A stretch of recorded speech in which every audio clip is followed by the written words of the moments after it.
대한민국 IR협의 리서치센터 연구위원들과 함께하는 소중한 리포트 같이 보기 시간입니다. 지금부터는 김태현 연구위원 그리고 박선영 연구위원과 함께하겠습니다. 두 분 안녕하세요. 안녕하세요. 네, 먼저 김태현 연구위원과 오늘 알아볼 기업은 유입니다.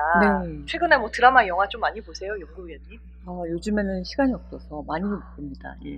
제가 요즘 최근에 봤었던 건 이상한 변호사 우영우? 예, 그거 못 보고 있습니다. 저도 재밌게 봤는데 예. 최근에 워낙 또 이쪽 산업이 계속 핫해지고 있는 상황이기 네네. 때문에 유 어떤 기업인지 먼저 설명 부탁드릴게요. 네. 유는 콘텐츠 미디어 그룹입니다. 영화 투자 및 배급사로 설립되었으며 현재는 6개의 자회사를 통해서 미디어와 관련된 다양한 사업을 영위하고 있습니다.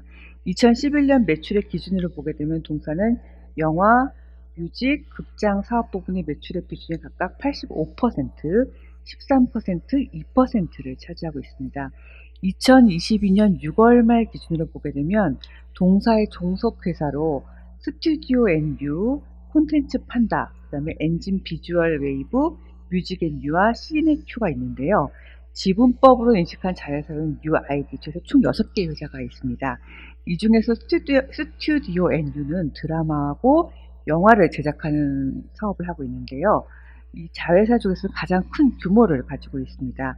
6월 말 기준으로 봤을 때 스튜디오 앤유의 자산과 자본 규모는 794억 원과 642억 원을 기록하고 있습니다.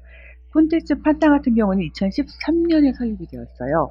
글로벌 판권 유통 사업을 담당하고 있는데요. 현재는 한국 영화 투자 배급, 외화 수입 배급, 기타 부가 사업과 한국 영화의 해외 시리즈를 진행하면서 좀 다변화하고 있습니다. 사업 능력을요. 그 다음에 세 번째로는 엔진 비주얼 웨이브가 있는데요. 최근인 2019년에 설립이 되었으며 영화, 드라마와 같은 영상에다가 시각적 특수효과 및 증강현실 그래픽, 버추얼 프로덕션과 같은 뉴 미디어 콘텐츠 효과를 제공을 하고 있습니다. 이곳은 최근에 이제 트렌드에 맞춰서 셀바스 AI라든가 시어스랩 등 메타버스나 인공지능 기술을 보유한 파트너사와도 기술 협력을 진행하고 있습니다. 네, 오늘 이제 연구위원님의 설명을 들으니까 생각보다 유의 종속회사, 자회사가 좀 많다라는 생각이 들었고 저는 유 하면 이제 딱 떠오르는 게 드라마에서는 태양의 후예, 네. 영화에서는 그 수완 안갈비로 유명한 극한 직업인데 예. 현 시점에서 유는 좀 투자 포인트로 삼을 만한 요인들이 어떤 것들이 있어요? 예, 동사 같은 경우는 투자 포인트가 될 수 있는 게 영화 사업 부분의 꾸준한 매출 성장이 기대가 된다라는 게 지금 현재 투자 포인트입니다. 올해 같은 경우에도 영화 사업 부분의 매출액이 1,435억 원으로 제가 추정을 하고 있는데요. 전년 대비해서 16% 성장하는 것입니다. 크게 요인은 두 가지인데요. 첫 번째는 종속회사였던 스튜디오 앤유, 드라마하고 영화를 제작하는 곳이잖아요. 이곳에서 드라마 제작 건수라든가 규모가 증가하는 게 크게 있고요. 두 번째로는 최근에 코로나가 이제 거의 해제가 되면서 사회적 거리두기가 해제가 됐잖아요. 그러면서 별도 법인 쪽에서 영화 매출이 증가가 될 수 있다. 이 두 가지 요인이 될 수가 있습니다. 스튜디오 앤유의 매출 성장세는 돋보입니다. 지금 보시게 되면 스튜디오 앤유 같은 경우 2016년에 설립이 되었는데 설립 후 2018년 5월에 미스 함브라비를 시작으로 해서 매년 두세 편의 드라마를 제작해서 방영을 하고 있습니다. 2021년까지 방영된 드라마는 총 9개인데요. 최근에 이 드라마 제작 건수라든가 그 규모가 증가될 수 있는 개연성이 높습니다. 왜냐하면 작년 4월에 이 스튜디오 앤유가 디즈니와 함께 5년간 매년 한 편 이상의 다양한 작품을 디즈니 플러스에 통해서 선보이는 장기 콘텐츠 파트너십을 체결을 했습니다. 이에 따라서 작년부터 제작했던 게 너와 나의 경찰 수업이 있는데요. 그래서 올해 디즈니 플러스에 방영을 했고요. 그 다음에 무빙도 거의 제작이 끝나서 올해 말이나 내년 초에 공개할 예정입니다. 이 외에도 JTBC 방영 예정인 닥터 사정숙을 지금 제작하고 있고요. 4분기 거의 11월에는 지금 사랑한다고 말해줘라는 것을 촬영을 시작할 계획입니다. 이와 같은 드라마 제작 건수 증가와 규모 확대로 인해 스튜디오 앤유 매출액은 작년부터 급증을 하고 있습니다. 지금 보시게 되면요, 그래프 보시면 2020년 같은 경우에는 219억에 불과했던 매출액이 2021년에 765억 원으로 250% 정도 증가를 했고요. 올해도 6% 성장세는 이어지면서 811억으로 달성할 예정입니다. 두 번째 이제 이유는 이제 뉴 별도 법인의 매출이 증가할 수 있다라는 건데요. 상반기에 뉴 별도 법인의 매출액이 251억 원을 기록하면서 전년 동기 대비해서 67.3% 이제 증가를 했습니다. 증가의 주요 요인은 극장 매출액이 빠르게 성장하고 있다라는 건데요. 극장 매출액 같은 경우에는 올해 4월에 코로나로 인한 사회적 거리두기가 해제가 되었고요. 극장 내에서도 취식이 허용이 되었습니다. 그리고 기대작 개봉 등에 맞물리면서 매출액이 증가하고 있습니다. 8월까지 누적 매출액을 보게 되면은 전년 동기 대비해서 134% 증가를 했고요. 특히 한국 영화 매출액 같은 경우에는 265% 급증하는 모습을 보였습니다.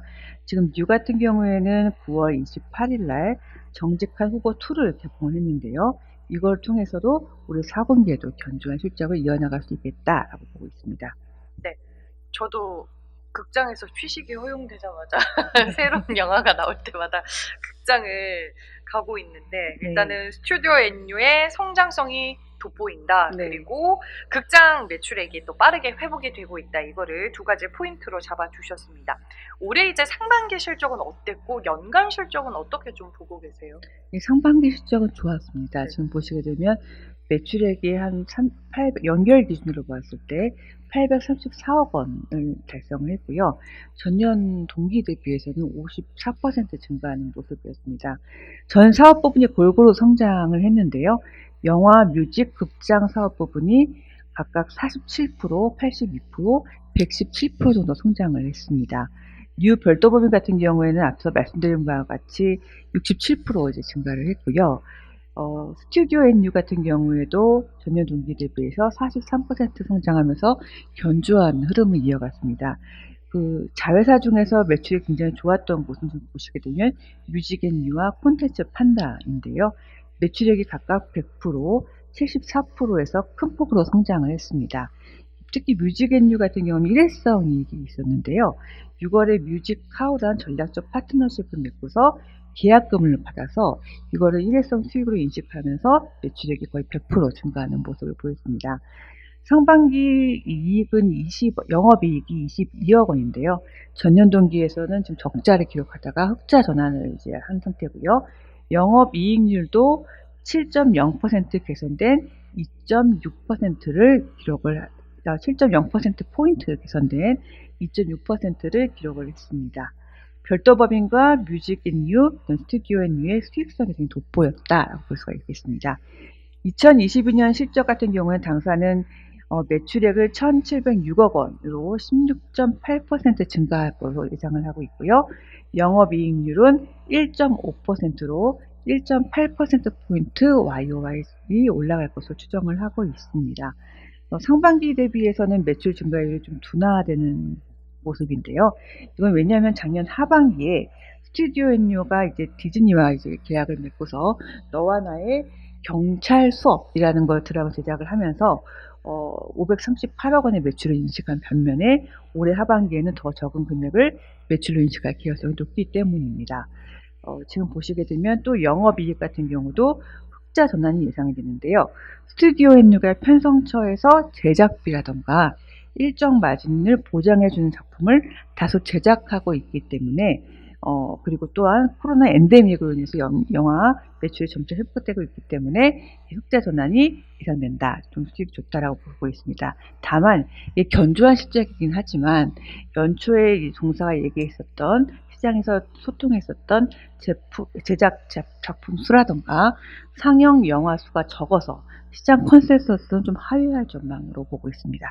네, 알겠습니다. 실적에 대해서도 저희가 전망을 해봤습니다.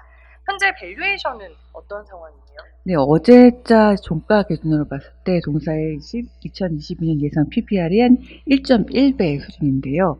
과거 역사적으로 봤을 때 PBR 평균이 1.9배입니다. 이거보다는 낮은 수준이고요. 역사적 저점인 0.5 0.5배보다는 높은 수준에 있으며 경쟁사와 상대적으로 비교시해도 저평가 국면은 아니지 않을까 생각을 하고 있습니다. 이 동사의 경쟁사라고 이제 분석을 해봤는데요. 동사는 영화 사업 부분이 매출의 85%를 차지하고 있기 때문에 영화 사업 부분은 크게 두 가지, 영화 투자 및 배급업하고 드라마와 영화 제작업으로 구분해서 피어랑 비교를 해보았습니다.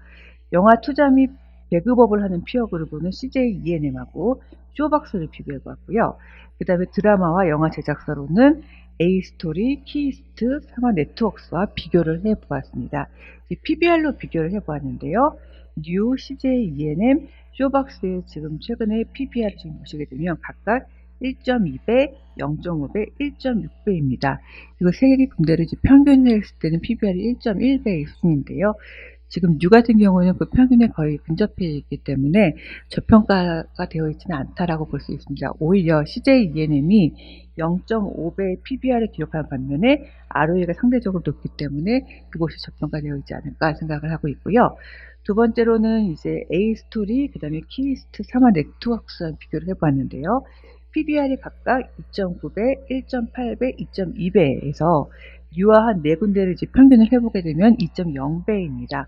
그러면은 이제 뉴가 좀 낮아 보인다라고 말씀하실 수 있는데 지금 ROE랑 비교를 했을 때는 이 낮은 PBR이 좀 어느 정도 설명이 되지 않나 생각을 하고 있습니다.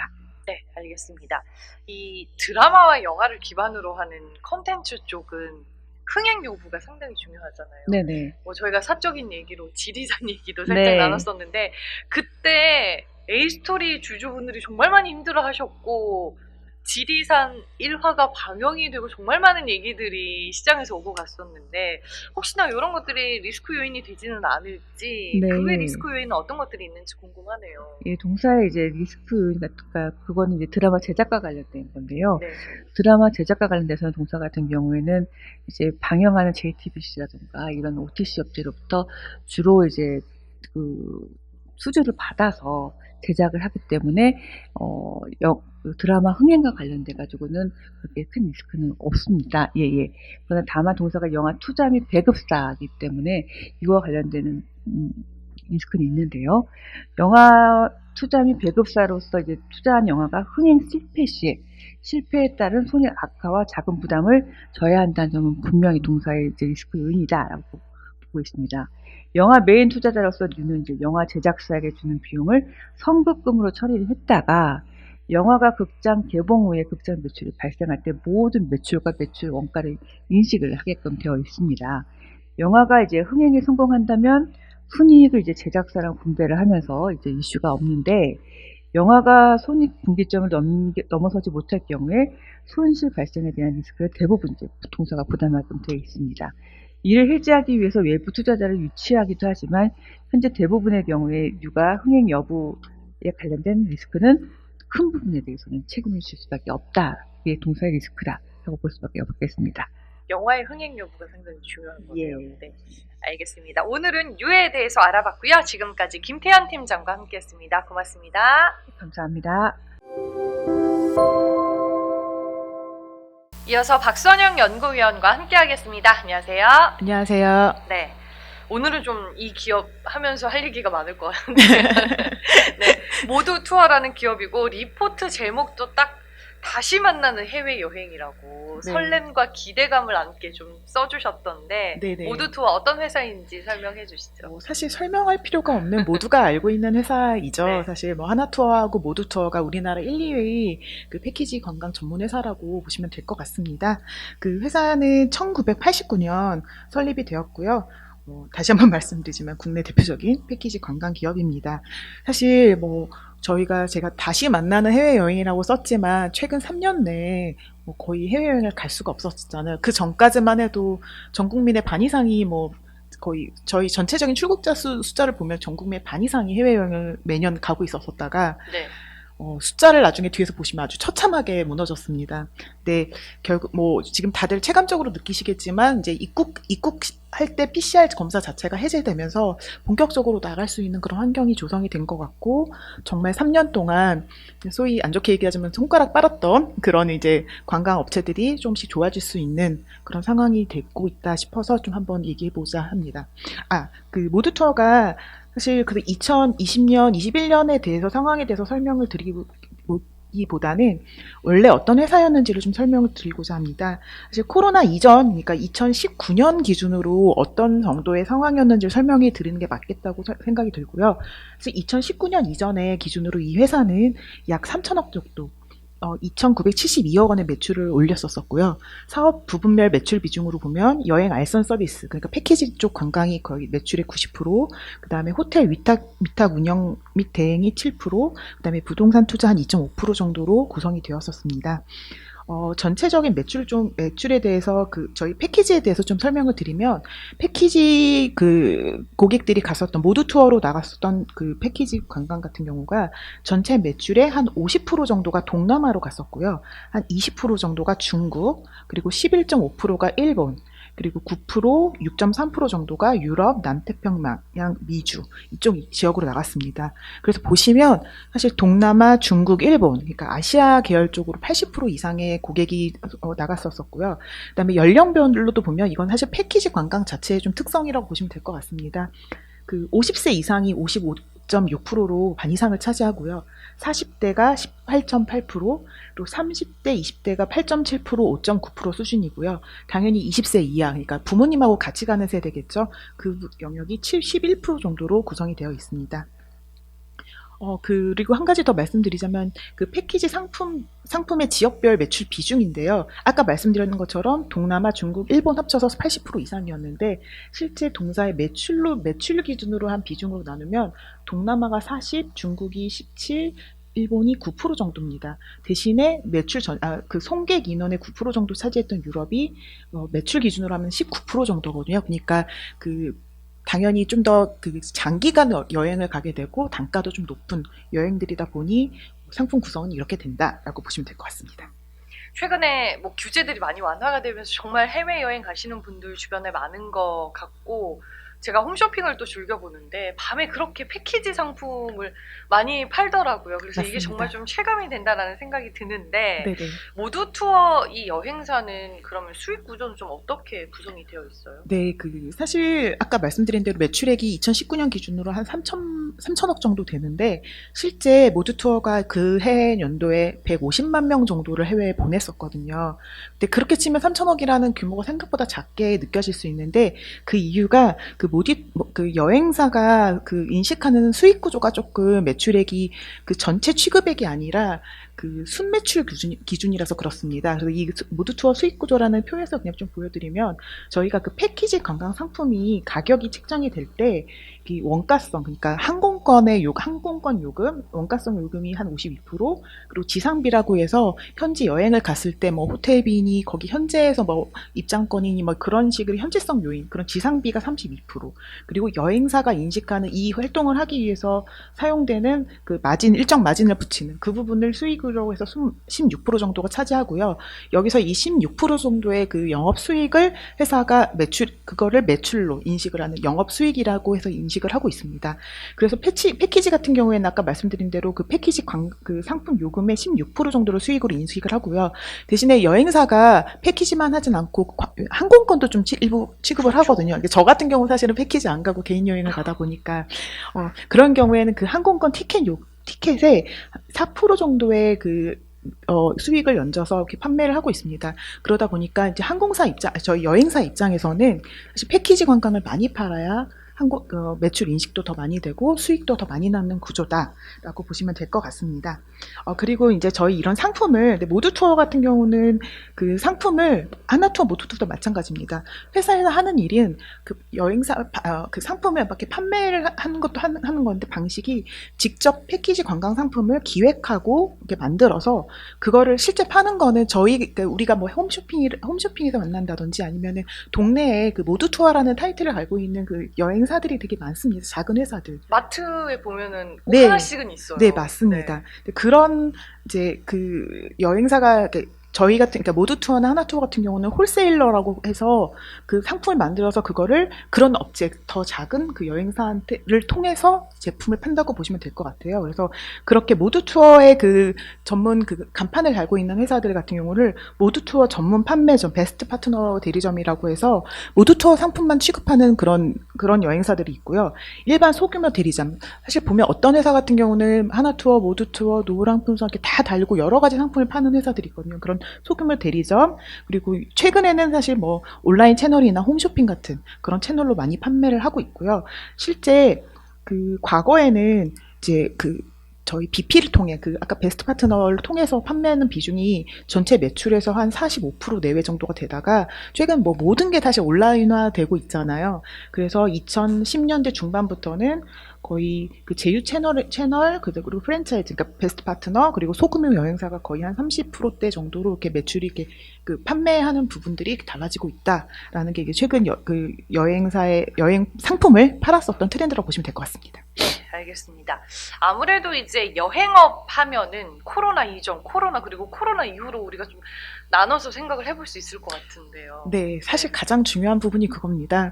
그 사실 여행업이 굉장히 뒤에서 밸류에이션을 보시면 아시겠지만 굉장히 고 PER 종목이었어요. 그랬었던 이유가 우리나라 여행업 자체가 1989년에 해외여행 자유화라는, 저도 뭐 저희 어른들 때부터 네. 그때부터 시작된 이후에 해외여행이 굉장히 고성장을 했습니다.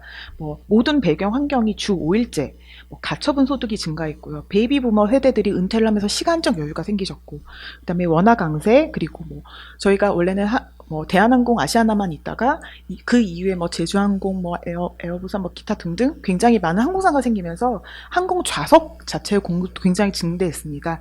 그러면서 이 모든 여건이 해외여행 수요가 계속 늘어날 수밖에 없었고요. 실제 그 총 출국자 수 기준으로 봤을 때 2010년도에는 한 1150만 명, 그러니까 한 1100만 명 정도 수준에서 2019년에는 2,700만 명으로 연평균 10%씩 출국자가 계속해서 증가를 하고 있었습니다.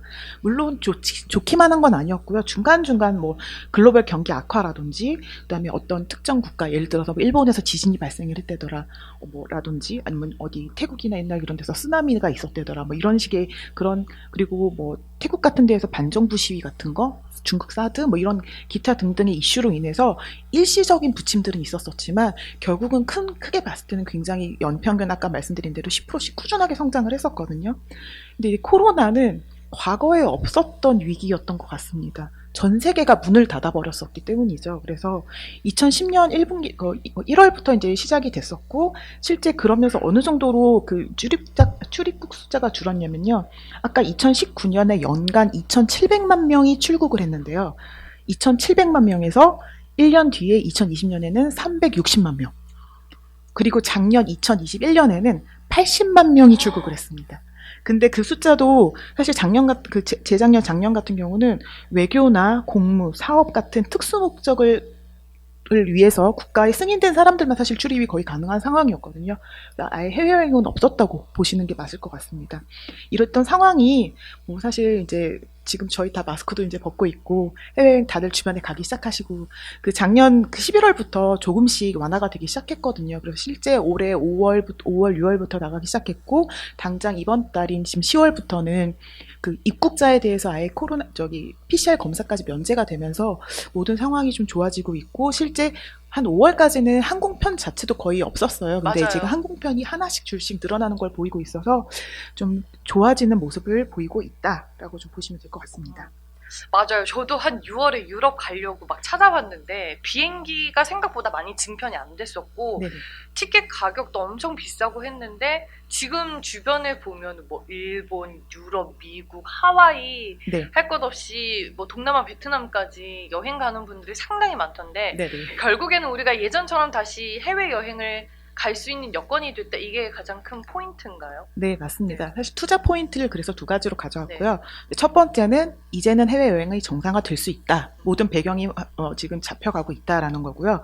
두 번째는 이 어려웠던 2, 3년의 시기를 거치면서 모두 투어가 자체적으로 굉장히 비용 구조를 효율화시켜 놨습니다. 그래서 실질적으로 이제 관광객 수를 모집을 함에 따라서 매출이 증가할 때 비용이 굉장히 타이트하게 관리가 되기 때문에 이익이 그러니까 매출 증가보다 이익 증가가 더 크게 나타날 수 있다. 빠르게 수익성 회복이 가능하다라는 두 가지 포인트를 갖고 왔습니다. 네, 알겠습니다. 실적은 이제 어떻게 좀 추정을 해볼 수 있을까요? 그 실적 같은 경우는 사실 말씀드리기가 되게 좀 말씀드릴 게 별로 없어요. 사실 2020년 아까 말씀드렸던 것처럼 회사가 2019년에 연간 150만 명을 출국을 시켰었는데 2020년에 17만 명, 그리고 2021년에는 3,700명을 보냈습니다. 그렇게 되어 있었고요. 저기 앞에 계신 팀장님이 코드 네. 숨을 올해 지금 2022년 들어와서 네. 1분기가 2,100명, 2분기가 13,500명, 그리고 지금 3분기는 월 15,000명 내외 정도로 이렇게 빠르게 올라오곤 있습니다. 그러네요. 하지만 사실 숫자적으로 저희가 아까 말씀드린 대로 매출이 아직은 그러니까 평년 대비해서 10분의 1도 되지 않는 수준이고요. 그 비용 같은 경우도 아무리 타이트하게 관리를 했지만 그래도 이게 매출이 어느 정도 정상화되기까지는 그 적자폭을 어쩔 수 없는 상황이고요. 그래서 실질적으로 2022년에 매출 636억, 영업 손실 167억, 세전 손실 155억 정도로 전년 대비 매출은 많이 올라오지만 아직은 미미한 수준이고 여전히 하지만 적자 규모는 좀 축소가 되고 2023년부터 좀 본격적으로 좋아질 거다라고 생각하고 있습니다. 네, 알겠습니다. 그야말로 코로나가 정말 정점일 때는 개점 휴업을 할 수밖에 없는 상황이었는데 네네. 지금은 이제 좀 상황들도 많이 바뀌고 있고 우리가 현 시점에서는 밸류에이션을 좀 어떻게 부여하는지가 좋을까요? 사실 밸류에이션도 계속 적자인 상황이기 때문에, 그리고 뭐 피어그룹 밸류에이션 하기에도 모든 여행업이 다 같이 안 좋기 때문에 좀 어려운 상황입니다. 그래서 어차피 가정을 할 수밖에 없는 게 그 2019, 20년 정도의 그 여행업으로 그 전 상황으로 여행업이 정상화됐다라는 걸 가정했을 때 어느 정도 실적이 나올 것이며 그 정도가 됐을 때 밸류에이션 지금 현재 주가 수준이 그 정도가 됐을 때의 밸류에이션하고 좀 비교를 해보는 게 어떨까라고 생각이 들었고요. 사실 모두 투어가 과거에 굉장히 고성장을 했을 때는 그 PER 밸류에이션이 하단이 한 15배, 그리고 상단이 한 35배 정도 수준에서 이제 이벤트에 따라 주가가 이렇게 등락이 있었었거든요.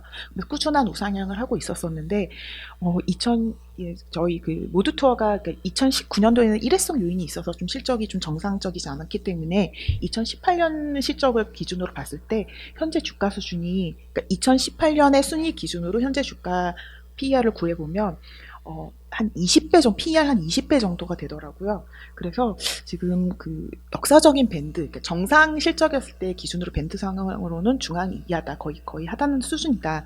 하지만 문제는 이게 언제 이제 실적이 정상화 될 거냐, 이제 그런 부분에 있어서는 좀 부담스럽지만 여튼 그동안 히스토리컬 밴드로 봤을 때는 좀 굉장히 많이 주가는 하단에 있는 것 같다라고 좀 볼 수 있을 것 같습니다. 네, 알겠습니다. 마지막으로 리스크 요인으로 꼽을 만한 요소는 뭐가 있을까요? 네, 이거 좀 서글픈데, 팬데믹 자체가 너무 일상화돼 버려서 약간 항상 그러니까 예전처럼 막 누구나 맨날 여행을 가지 않는 그런 상황이 될 수 있다라는 점. 그리고 사실 두 번째 말씀드리는 게 더 중요한 것 같은데요. 원래 사람들이 여행을 결정할 때, 해외여행을 결정할 때 가장 고려하는 게 빨간 날이 어떻게 있냐. 그래서 이렇게 붙여서 가잖아요. 맞아요. 빨간 날, 그리고 환율. 그러니까 환율이 올라가면 그 가격이 부담스러워 못 가게 되거든요. 그다음에 유가, 그다음에 항공 유류 할증료랑 연결이 되다 보니까, 그리고 이제 신규 항공 취향지 같은 것들이 이렇게 발생을 했을 때 한번 가볼까? 막 이런 수요들이 있는데요. 지금 현재 여행업으로 돌아갈 수 있는 환경은 조성이 됐는데 달러가 지금 1,400원을 돌파를 했고 그러다 보니 지금 막혔던 수요가 한 번 정도는 우선은 너무 나가고 싶은데 이런 환경이 계속 유지가 된다면 조금은 이제 한 번, 두 번, 세 번 가고 싶은 거 한 번만 가고 막 이런 식이 되지 않을까. 이런 부분이 좀 여행업을 바라보는데 좀 리스크 요인인 것 같습니다. 네, 알겠습니다. 예전에, 그러니까 코로나 이전에는 해외여행이 휴가철 되면은 진짜 공항에 사람이 바글바글 할 정도로 막 뉴스에 나오고 그랬는데, 뭐 아직까지 그 수준은 아니지만 그래도 정상화되고 있다라는 거를 우리는 투자 포인트로 삼고 지켜보면 될 것 같습니다. 모두 투어였고요. 박선영 연구위원과 함께 했습니다. 고맙습니다. 감사합니다.